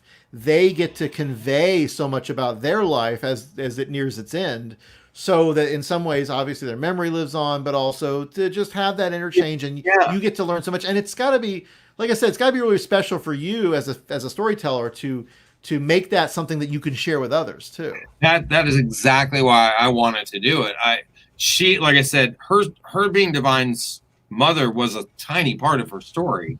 Her childhood was so interesting. She's Hungarian. Her family, she had a family of like 12 brothers and sisters, and one of them died in a coke oven. And I mean, crazy shit that she went through as a kid that is just fascinating. She lived during the Depression. She saw things that, I'll never understand. And so, yeah, I love that kind of storytelling. And that's, I think for me, documentaries are kind of my favorite thing to make. I did a movie. The first feature length movie I did was about my grandmother, and it was about my grandfather dying and my grandmother dealing with that. Because that was another thing, like, a lot of younger people don't realize, especially that generation, my grandparents met when my grandmother was 16, and when he died, that was literally like losing half of you.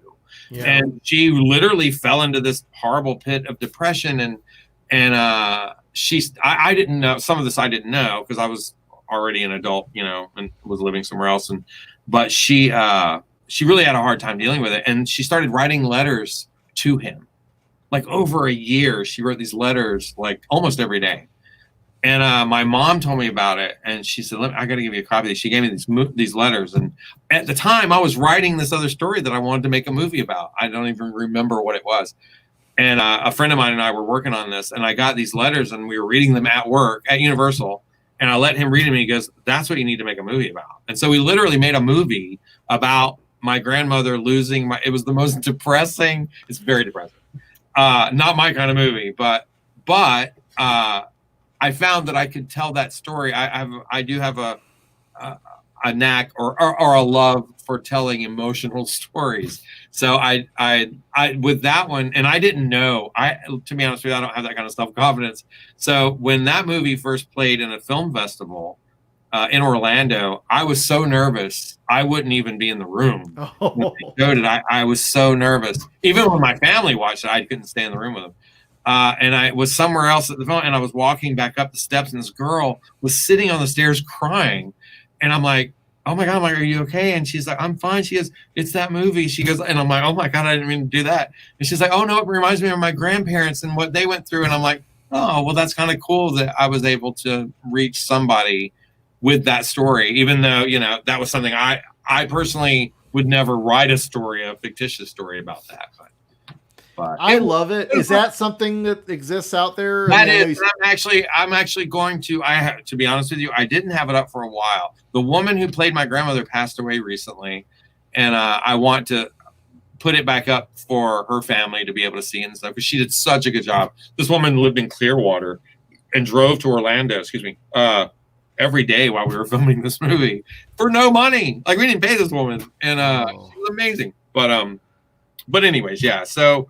The documentary on Frances, it was just, I found that I like telling that kind of story. I like learning stories. Like you said, I love storytellers and I love telling stories. So, and I found documentaries are kind of my thing, that I feel more comfortable with, but they're just so much more work because I said, 200 hours, of footage to knock down to an hour and a half is hard to do. And to find the through line. To find that through line to really tell an interesting story. When a lot of people's stories changes, as we were doing it, everything changed. Like I said, the original story was funny. It was going to be funny about these crazy old women and just the crazy shit. And that's in the documentary. I'll put it up so you can see it. They were really amazing women, but and they all had different stories to tell as well. And in that documentary, there were even moments where they met their first transgender person. They met their first drag queen. We took them all to a drag show. We actually dressed these old ladies up in drag. No. And let them do a catwalk thing in their building while people in this apartment building were losing their shit. You see these women. I'll send you a link so you can post it. But we had drag queens come over and do their makeup and their hair and put them in costumes and let them do their own show. And that was, I think, the most fun we had. It was so much fun because they didn't know we were even doing that.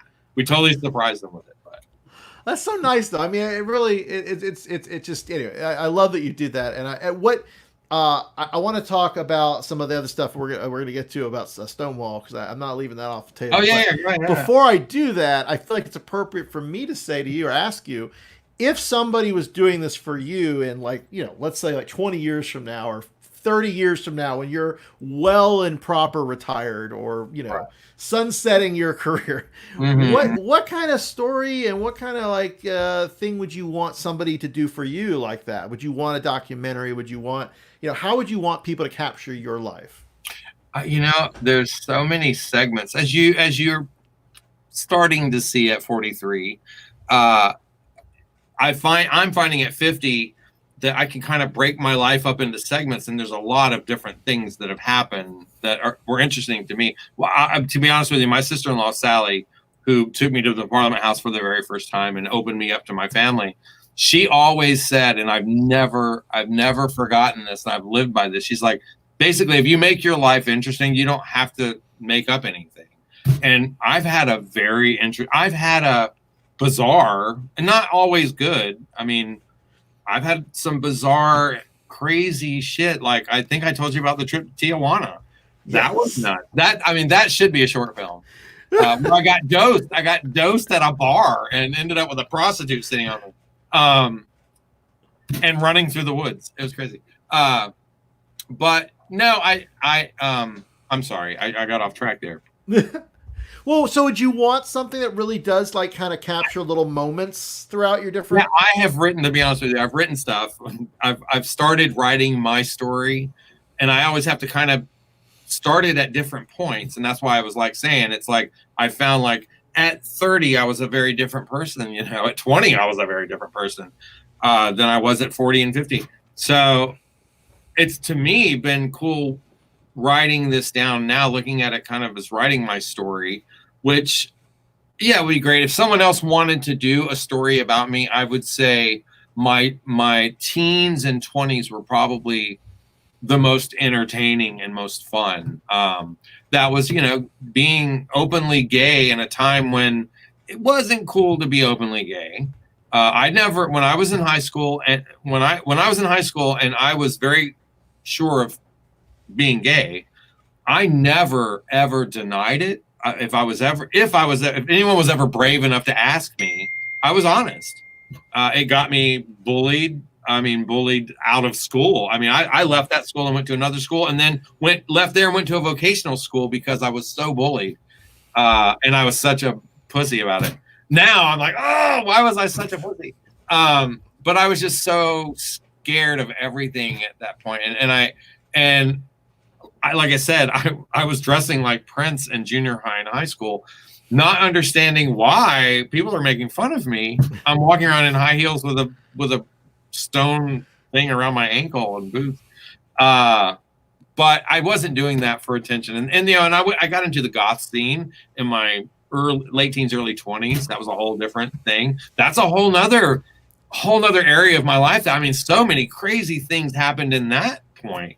At that point in my life that we were all learning. Were you in the goth scene? Were you into that? So I was goth adjacent because at my school, I went to a private Christian school, and we had uniforms. So none of us could do too much, but I was in a crowd that would be the goth, they were goth, like outside of school when they hung out. So I would hang out with them. I would go to occasional things that I could get away with going to, because I was pretty legit as a kid. I didn't lie to my parents often, if ever. Maybe, I'm sure I did at some points, but I was that goody, whatever. I was pretty good too. I was too. But I also was in a conservative Christian family, so asking, hey, can I go hang out with so and so? Well, they're kind of not, anyway, they're not in the church, so it was harder to get out. But I did get glimpses, and then when I went to college in the 90s, goth sort of translates into a different thing in college, but it's still there. And I hung out with some kids from my Japanese class who played vampire, running around in their giant black jinkos. That's awesome. Yeah, jinkos. Yeah. So I hung out with them a little bit, and kind of, again, I got the flavor for it, but I never got into the dressing up, the sort of overtly demonstrating that I belong to that. I never really. Right. I think I missed out. I missed out. Yeah. Well, I think everybody had their different needs. For me, that was like drag, I mean, that was even though we all felt like we were being so individual, and we were, to some extent, but we found something where, in my opinion, I found this community of people that accepted everyone. It didn't matter. No one cared if you were gay or straight in that community. I mean, we didn't hang out with skinheads, but there were skinheads involved in that world where we hung out, and that was scary. But we just there was such an interesting, diverse group of people within the goth community, if it's a community. But I loved it just because, like I said, it was just everyone that was different could be a part of. Like you said, you were goth adjacent, because we always had friends that like you said, couldn't devote that much energy into it, or for whatever reasons. So, but we were always open to all of that. I was always more interested. During that, did you do acid back then? No, I've never done acid. Oh wow! I someday, maybe, who knows? But you should. Well, I know you had a very meaningful experience when you started taking acid, right? I had a few. Yeah. My LSD, we did a lot of LSD, from 1989 till 1996. A lot. We weren't we were having parties and, and doing creative stuff. So we were having fun.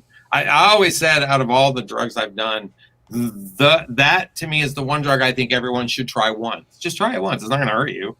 And you just because for me, it opened up my mind in a very different way.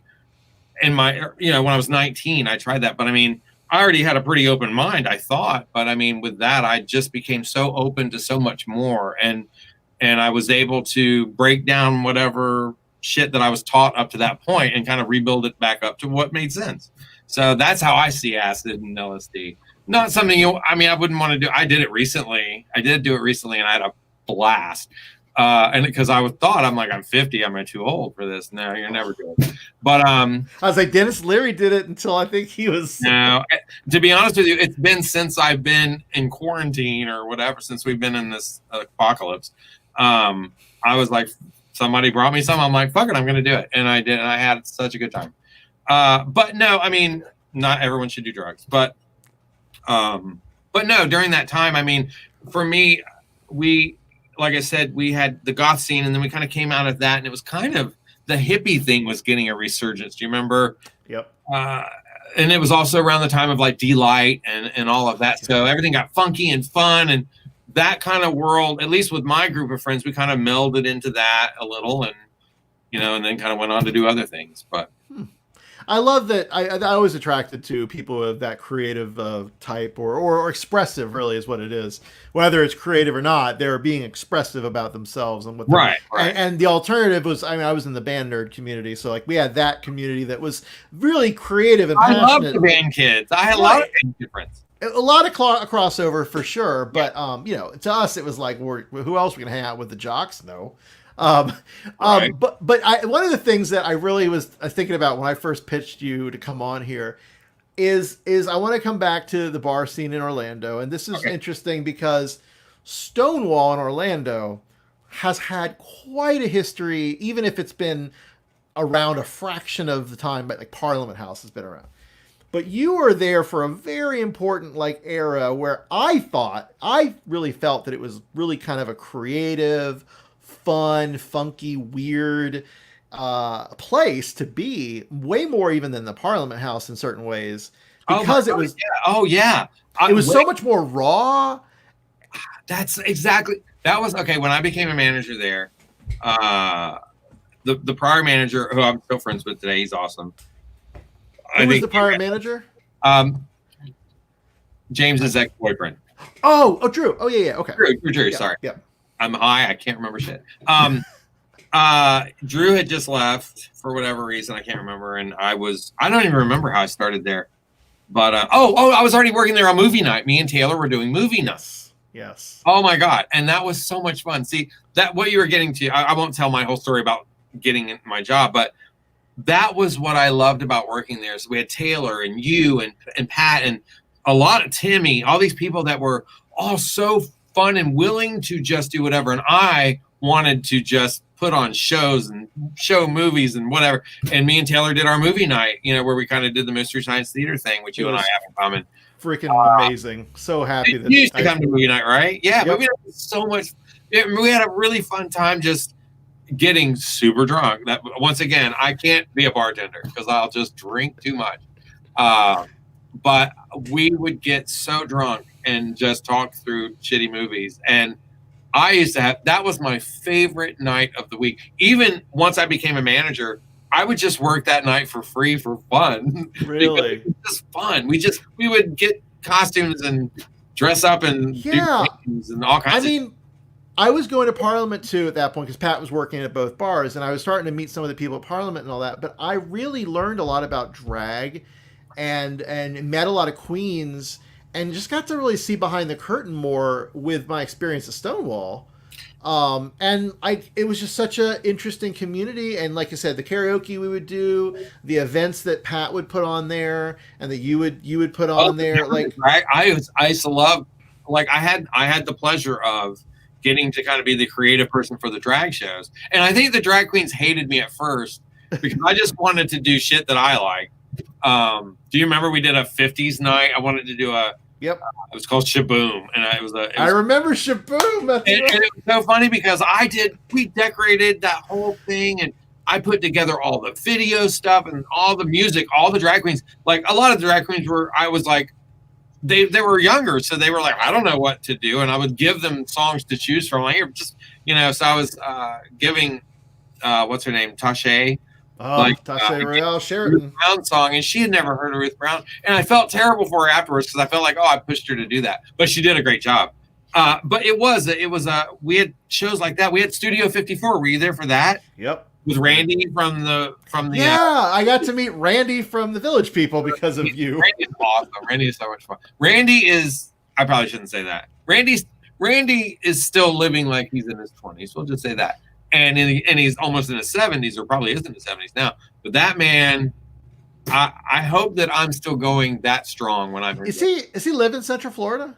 He has a house in Central Florida and he has a house in New York. Okay. Because I knew he came down multiple times. So. And they are both big, him and his husband, they're both huge fans of Disney. So they're always at Disney.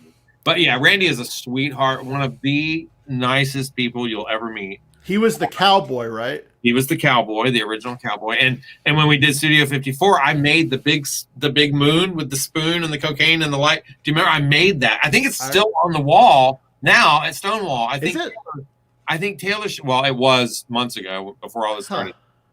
They put it back up somewhere, but yeah, it's still there. But yeah, we had a drag queen on a swing. Remember? Chrysanthemum, I think it was. Chrysanthemum was up on the swing. Yep. Yeah, that was so. Doing those, I think, if I'm answering your question, at Stonewall, we had so much fun because it was kind of raw. I remember, like I said, the drag queens weren't crazy about me in the beginning because I did come in and say, look, this isn't Parliament House. This is not ever going to be Parliament House.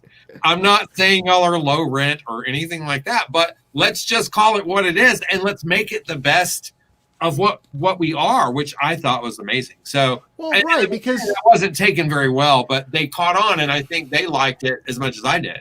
I think in a lot of ways, you did a better job of making those themed party environment experiences than I would find at Parliament. Parliament had probably a bigger budget, and they certainly had more people working on these parties. Yeah. But in terms of the experience and just the intimacy, the sort of raw nature, and I don't mean unpolished, I just mean honest and like straightforward and a little loose at times, but in a playful way. Like I always really got a lot out and enjoyed those parties that you threw. So I didn't realize you made all of that. That's awesome. You did. I'm so glad you did. And I have to say that I just thought of something so funny. That Shaboom show, the 1950, it was a total 50, all 50s music. Well, we wanted an opening number with all the drag queens and me as the host. And, I'm not really a performer, not without a lot of alcohol. So, and at the time. So anyways, Chad, our friend Divine Grace, who is an amazing parody writer of songs, I said, hey, what can we do as the opening song that we can all do as a big number? And he's like, why not something from Hairspray? The nicest kids in town, we'll call it the nicest queens in town. And now this was the point of Stonewall where there was a lot of construction and lots of shit going on around that building. It was just hookers and bums and mud. Well, you were there when we got, like, people were shot right out front, I was right? there when the guy got shot. I'm the one that went outside into the right.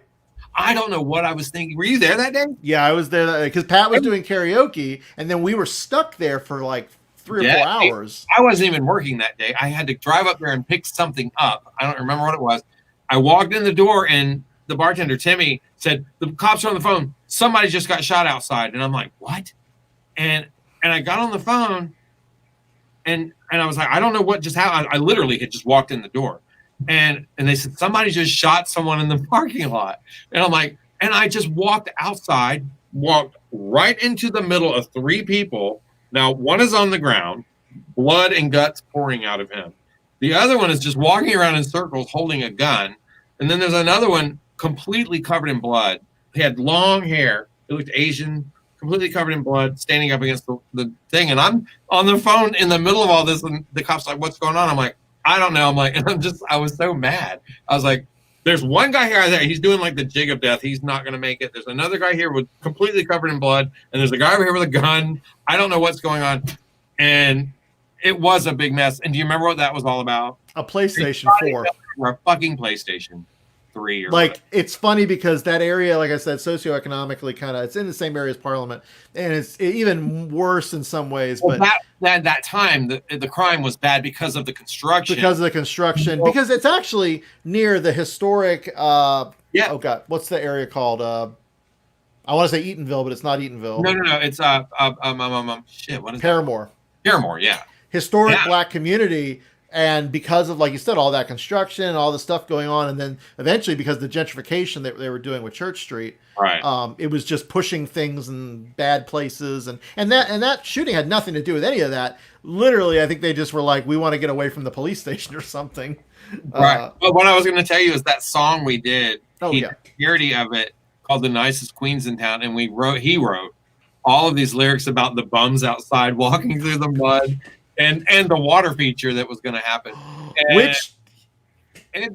Well, so we're gonna come to that point. Right, I want to get to that point in your thing, but yeah. So I remember, and Shaboom was one of those jokes because it was Shaboom, like no one it works. cared about that but me. It worked though because it was both like of the period, but also sort of making fun of the period. Yeah. And again, that's what I thought was really special.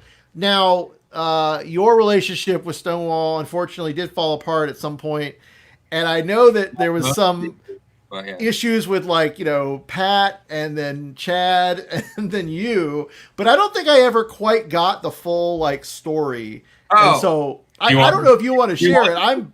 I have no problem telling it. I'd love to hear it. Yeah, let's set this up. So this is about what, 2015, 16, somewhere. Okay. And my ex Pat was doing the karaoke there, and I know he had our friend Divine Grace come in and do a sort of substitute karaoke host. Correct me if I'm wrong. And this was on, like, I think a Sunday afternoon, which was one of the karaoke spots where you had a lot of older clientele. Sort of the regulars, but the regulars that do like the happy hour and then they leave before like the crazy. The older regulars in the day that were the ones that would hang out all day and get drunk. And then by the time the next thing is happening or people are coming in, of course, they're there bitching about that. That's what that was. And so they hated karaoke. They're bitter old fucking men, bitter old gay men. Who we should point out. The owner of the current and still owner, I believe. What's his name? Steven had a thing for older gentlemen, like all of his. I think he's still. But yeah, he did. And so you couldn't go against that, and that's what happened. That's actually exactly what. First of all, first and foremost, I wasn't even in town. I was in fucking Fort Lauderdale, I think. I was in Fort Lauderdale or Tampa. I wasn't even in town when this happened. I get a phone call from Chad cussing and screaming and yelling. I'm like, what the fuck happened? And he's like, I was hosting karaoke, and some old fucker that hung out there all the time. And this old fucker he was just bitter. Bitter old Betty. Bitter. Oh, he was a bitter old fucker. And I hated that. That's one of the reasons I hated bartending, is those fuckers. But he was one of Steven's favorite guys because he probably spent a lot of fucking money in there. But regardless, he was bitching at Chad. I don't remember what was said, but I know now, knowing Chad. Now Chad, is an insult comic. So when he's on a mic, whether he's in drag or not, that's going to happen, and that's kind of the way Chad is. So when Chad said whatever it was, he said there was some confrontation. It was, from my memory of this, the volume. It was the volume. It was too loud. And then the old guy probably made some, remark. There was some shitty remark that he made. Right. I don't know what it was. And Chad said something like, shut your mouth, you old something. He made a comment about him being old. Whatever the old guy said was shitty. I don't remember what it was. And then, of course, Chad just went back with something about his age. Yeah. And then, of course, I'm calling the manager, the owner, and blah, blah, blah, blah, blah. And then, of course, I'm getting phone calls, and I'm like, what the fuck happened? And Chad told me what happened. Chad actually called me first and told me what happened. And then by the time Steven, whoever got around, I was like, this is what happened. They're like, well, he's got to apologize. And I'm like, why does he have to apologize? I'm like, this guy was an asshole to him. And I stood up for Chad. That's why I got fired, because I said, look, this guy was an asshole to him. There are people that confirm this. I'm not saying just what Chad told me. This was all in front of the whole entire bar.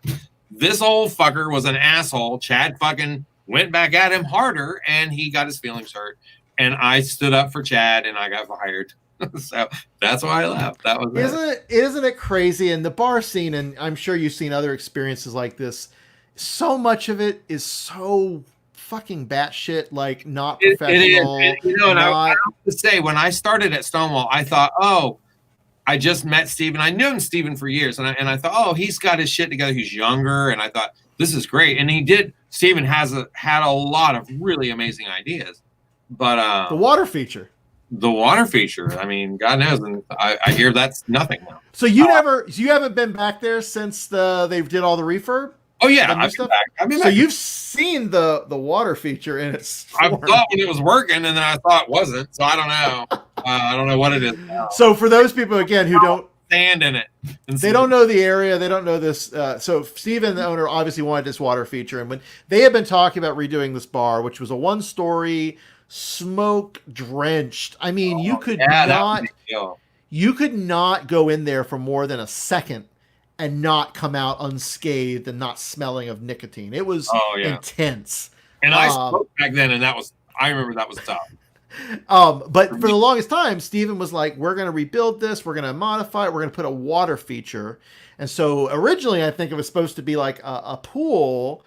It wasn't a water feature. I think it was a pool. Well, and it was open to the outside. Like it was on the second floor, but open so you could see into it from the floor. It was all like Lexan or whatever that is, like that thick plastic.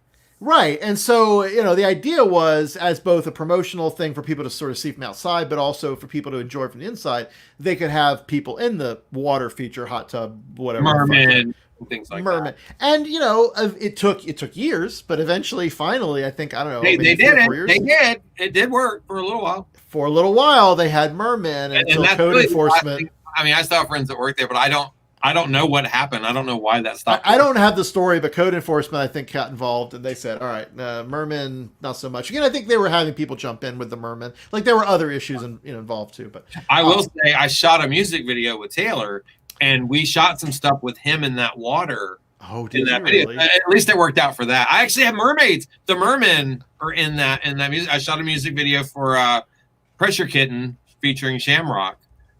You were in that video, weren't you? I don't think I was in it. I think I remember when you were filming it, and I don't remember if I saw it, but no, I gotta go back. You were in our benefit for Julian. Oh yeah, that I was definitely. The telethon. Oh, yeah. That was so much fun. See, I love doing those too. No, and that was really cool because like Julian Bain, one of these God, what do you even call Julian? Promoters. Let's party thrower. He is a Julian Bain worked in New York, worked in Orlando. He's from Orlando. I've known Julian for years. Now, me and Julian didn't like each other. We didn't really get along for a long time. Well, not that we didn't get along. We didn't know each other. But I don't think we cared for each other until I started working at Stonewall. And we had to work together because he did the stripper nights. And Julian and I became really good friends. Like, I love Julian. Julian is crazier than I am. He is wild. He is so much fun to have a party with. He's nuts. And I love that. And he's a good guy. Julian's a really good guy. But before that, I didn't like Julian and he didn't like me. And then we realized, and actually he's the one that said, hey, we're going to have to work together. So this is what we're going to do. And I was like, all right. And we did. And we really hit it off. So there were a lot of good things that came out of Stonewall for me. A lot of the performers, a lot of the bartenders. But yeah, we had some crazy, crazy shit that went on. I love that I was part of that era in a very passive capacity. I mean, I'm sure I hosted karaoke at least once or something. But I would be there, but I think I actually like subbed for Pat. Like, oh my God, do you remember? Okay, speaking of Stonewall, here's a great story. Do you remember our Stonewall's Got Talent karaoke contest that the guy cheated and won? Wasn't that Todd or someone, or was that not Todd? Somebody else? I don't remember now. The guy cheated and won. We didn't take into consideration that someone would cheat for a karaoke contest. Well, so it was like a thing where if you bought a drink, you'd get a token, and you voted with the tokens. The idea was to get people to come in and buy drinks. You get a ticket or a token or something, and you vote for your favorite person. So this fucker comes in and buys drinks for everyone in the bar, like over $2,000 or some crazy amount, and he won. And no one thought, we were all like, "Are you serious? It's a karaoke contest." But yes, he did. And I remember me and Pat were just in the corners just going, are you fucking serious, this guy? And when he won, I remember everyone turned around. They wouldn't even look at him. Like at the bar. Were you there that night? Everyone just turned their head. I don't remember that guy's name, but what a fucking asshole. I was definitely there for that, and I heard all about it from Pat, especially the behind the scenes stuff. We had judges come in. Yeah, judges, and it was a great. I will say, as an event in terms of just the success, it was a successful event. I think they had a lot of people. I think it was too. We had a real, and everyone loved it. I think we had a good time. I think the biggest complainers were the people who entered, like our friend Jeremiah, who really probably should have won. Should have won, yeah. But I mean, it just unfortunately it's a competition thing, like stuff like that never works. So yeah, you left Stonewall behind. You kind of got out of that world, and I'm sure, even though you missed that kind of event planning and creative outlet of it, finding that kind of thing again in our lifetime, I feel like is not going to happen. I think it'll evolve to something different. I think as I've gotten older, I love, my biggest love is to entertain. I love entertaining. So when I moved into this house, I finally was able, at a point where I was able to buy a house exactly what I wanted, big. I could make like all kinds of cool rooms and shit. I'm like, and then of course this all happens, and I'm you're stuck in it now. 40 miles away from everybody now, where I know nobody. So I'm like, well, I finally got the space to entertain everyone, and I can't do it. But maybe Halloween. Let me know when you're coming back to town. When the COVID era is lifted, I will be back in Orlando, and I would definitely like to reconnect and see the house, because in where you are now, is that sort of a Lynchian inspiration room? Like, what's my red room? This is my studio. So I started doing voiceover. I started taking a voiceover class right in the beginning of all of this, and then I realized, I'm like, well, my career is probably going to change, and voiceover is something that I did a podcast with Divine Grace. I've done a lot of narration for stuff. I've never done anything really professional other than my own stuff. So I've been wanting to do voiceover, and it just happened where I was able to do it with this class. And so I've been doing that. So when I moved in, I wanted a room that was going to be specific for recording. That could also be my room to meditate and my space to do stuff and whatever. And of course, I'm a huge David Lynch fan. So I already had this idea. I'm like, I'm having a fucking red room in my house somehow. And of course, when I bought the house, everything shut down, was furloughed from my job. So I've been stuck here. So I'm like, well, perfect time. It was actually kind of good that I was able, and I was lucky enough that I was financially able to make all of these changes I wanted to make. So I've been working on that ever since I've been here. But yeah, my red room, I said I wanted my studio to be, I have, well, you can't see everything, but I did the whole ceiling and everything. So, and I see the flooring. I see the flooring behind you, the black and white. Yeah. And so, I'm a big science fiction fan. So, now this doesn't fit in with the rest of my house, but my bedroom, I was like, I want my bedroom to look like a spaceship from like a 60s science fiction movie, maybe 60s, 70s. So I was like, if Barbarella had a gay cousin, this is the spaceship that he would be in. So I started decorating. I'll have to send you pictures. I started decorating my bedroom totally science fiction. It's great. I mean, I'm never going to get laid in this room. Hey, don't rule that out. Some people run into that stuff. Yeah, I always say unless they're 12, because it looks like a 12-year-old lives in there now. There's toys everywhere. But no, I mean, I just put all my science fiction stuff in that room, and I totally just one night laying in bed, looking at everything, going, oh, I want to make it look kind of like Clockwork Orange and Barbarella. I started mixing in all these things. So there's a cool mix of just crazy science fiction stuff. And then I've got like as I was on the phone with unemployment one day, I literally put together this Han Solo model, and I painted it while on hold with unemployment. By the way. Oh my God. But so I've got shit like this all in there. And speaking of Star Wars, I did bring this in because I thought you would appreciate this. Have you been to Galaxy's Edge? Have you been to Star Wars Land or whatever it's called? Yeah, Galaxy's Edge. Galaxy's Edge. So you have been? Yes. Okay, so when I first went, the first thing when I went into the really cool gift shop that's got all the expensive stuff. Yep. I can't remember the names. I saw this on the wall, and tell me I think this is something that's really specific to Star Wars fans. That, well, maybe it's all, maybe it is everyone. I don't know. anyways, there was something in Star Wars that's only in Star Wars one time for a moment, used by C-3PO. And this brought, when I saw it on the shelf, like you could buy this, I thought, it literally brought tears to my eyes. I was like, that's such a weird emotional recall of this thing. Do you remember the comlink? Of course. Yeah. So it's a Bluetooth. You can connect and talk. Or not that I'm ever going to use it for that. But anyways, just stupid shit like that. I love Galaxy's Edge. I'm so glad I got to see it before all this happened. But well, right, and I had an early experience with it before the Sith whatever ride was open. Did you get to ride that yet? No, I left before it opened, or around the time it opened. Anyway, but what I did get to do, BJ from Flame On took me because he had a cast member preview. And I got to do everything else. We didn't eat at the restaurant either. We kind of did the little quick food thing, which I actually thought was pretty awesome too.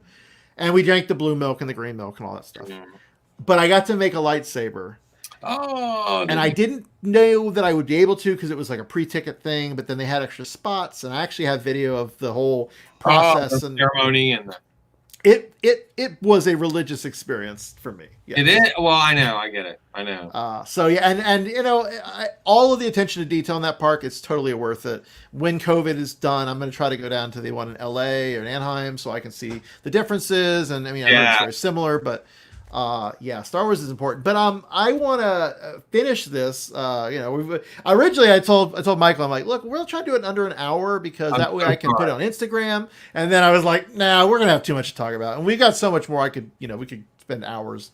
What is the thing right now that you are enjoying? Whatever it's like a TV movie, new or old. What is the thing that you are a book, what comic book or whatever it is? What are you enjoying and helping you get through the COVID apocalypse? Like, what is that one thing that you're appreciating and really enjoying?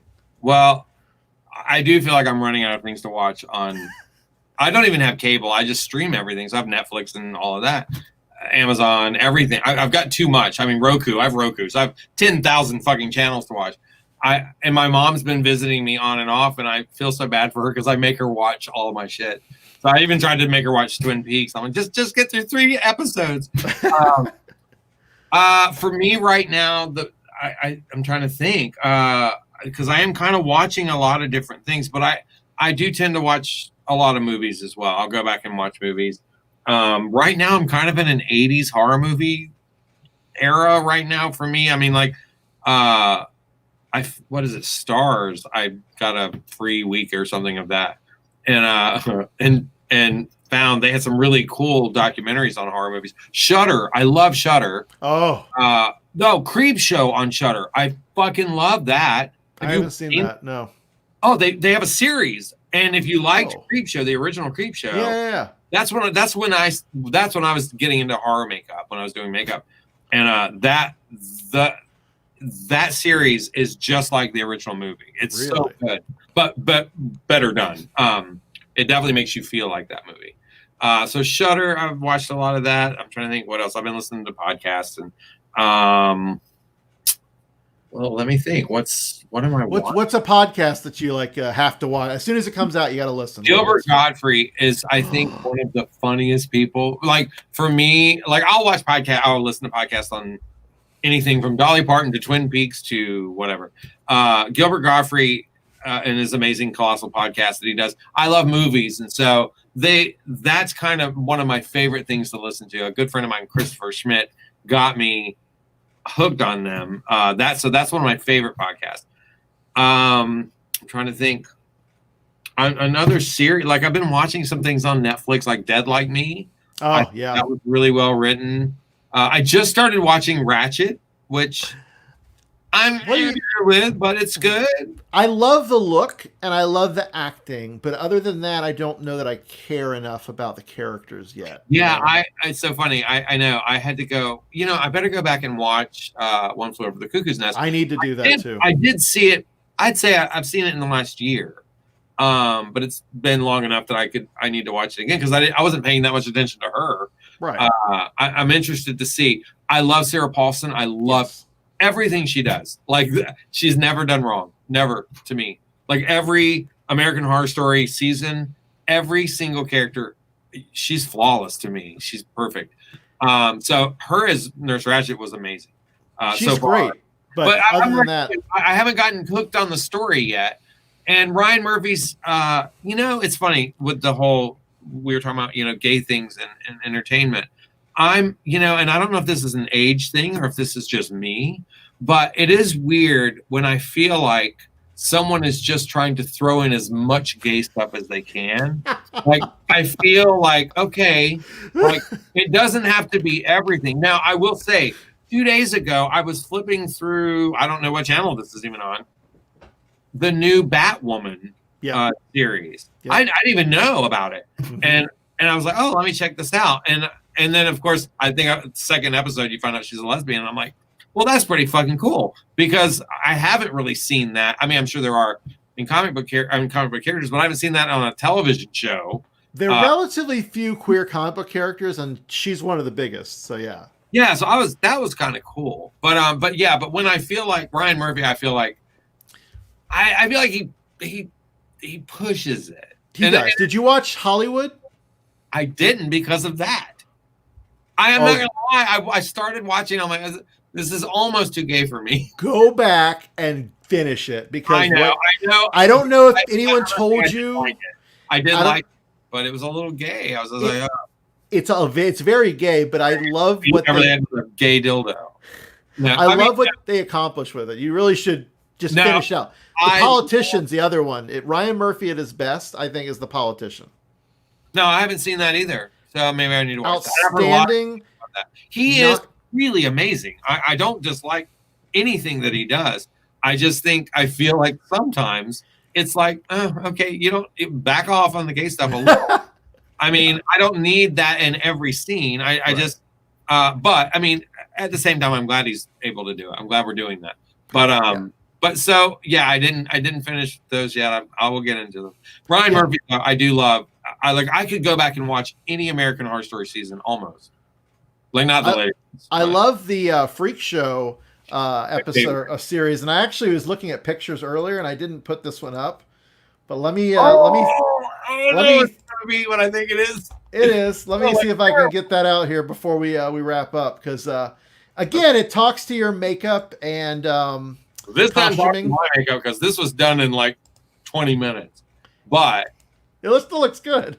We did this for if it's what I think it is, a drag. Oh, that one. No. Yeah. Okay, that's different. So that was from. So that's from that season, right? On Freak Show, yeah.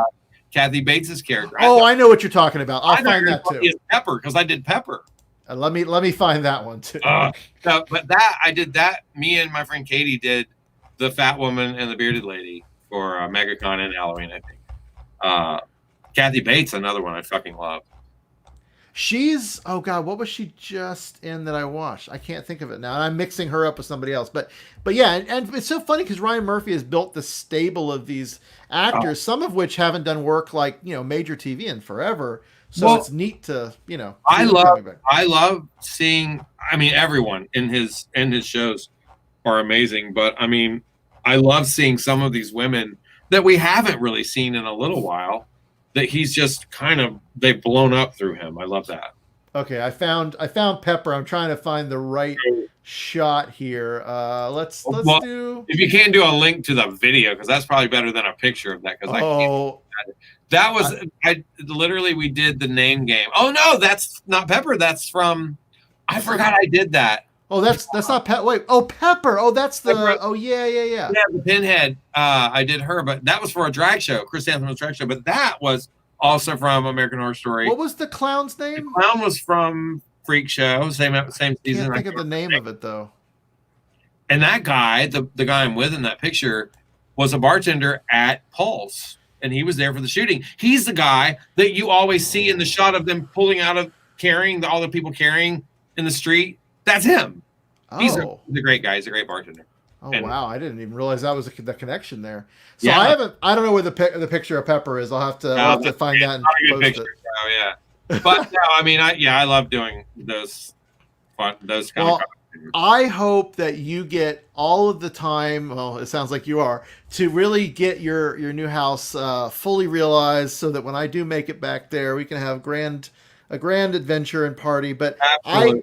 I would love to have you back on too, when we Anytime. get, if you especially with some of these new ventures, if you get anything out that you want to Oh yeah, talk about.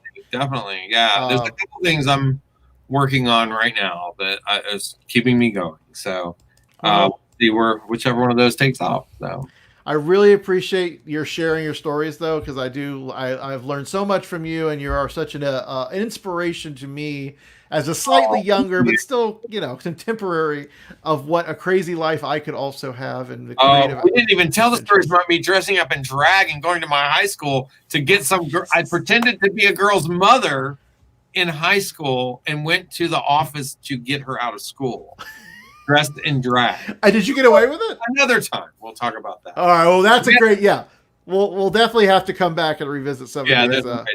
But yeah, oh my God, thank you so much. And seriously, like I said, I totally miss singing with you for karaoke. I mean, we don't have karaoke anymore, I don't think, right? I mean, is anyone? Pat did a virtual karaoke, but I don't know that it really went well, and a lot of the platforms aren't live, or it's hard to sync it all up. But in a year or so, I feel like we'll be back to normal, maybe. And you're going to come back to Seattle, because I know there's more of. I'm definitely going to be back. As a matter of fact, I think I want to go back on my birthday again. If we can, that would be great. But if I do, I definitely want to come see you again. Awesome. I had the best time visiting there. This is the very first time I've been to Seattle. First time I went to Twin Peaks or North Bend or Snoqualmie, that whole area, which was amazing. This room, by the way, my Twin Peaks room, a funny little stupid little detail that I have is I have a diffuser with water, and I have the Douglas fir smell from the trees out there. Oh, no way! They have their own bottle. Like I'm in Twin Peaks. That's what a dork I am. I love it. Though your attention to detail is so commendable. And my friend Rebecca came in. She goes, "That's the smell from the trees." And I'm like, "That is the smell." Somebody got it. Awesome. Well, thank you again, Michael. I really appreciate it. I mean, if you have any website, or I don't think you really have. I mean, what is a nothing push right now. Just happy to talk to you. Happy to have.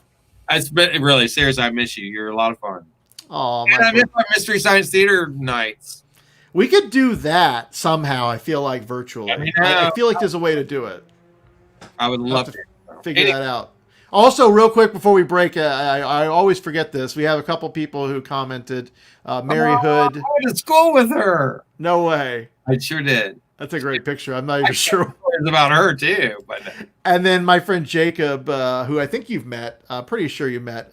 He would come to karaoke sometimes. Well, he doesn't look familiar, but yeah. Oh yeah. You wouldn't recognize him from his avatar. But anyway, thanks again, Michael. I appreciate it, and we'll definitely get you back. I think maybe when there's some new Star Wars stuff, or we should do a State of Grace reunion at some point. That would be awesome. Anytime you let me know, I'll be there. All right. Well, take care, Michael, and thanks again. You too. Thank you.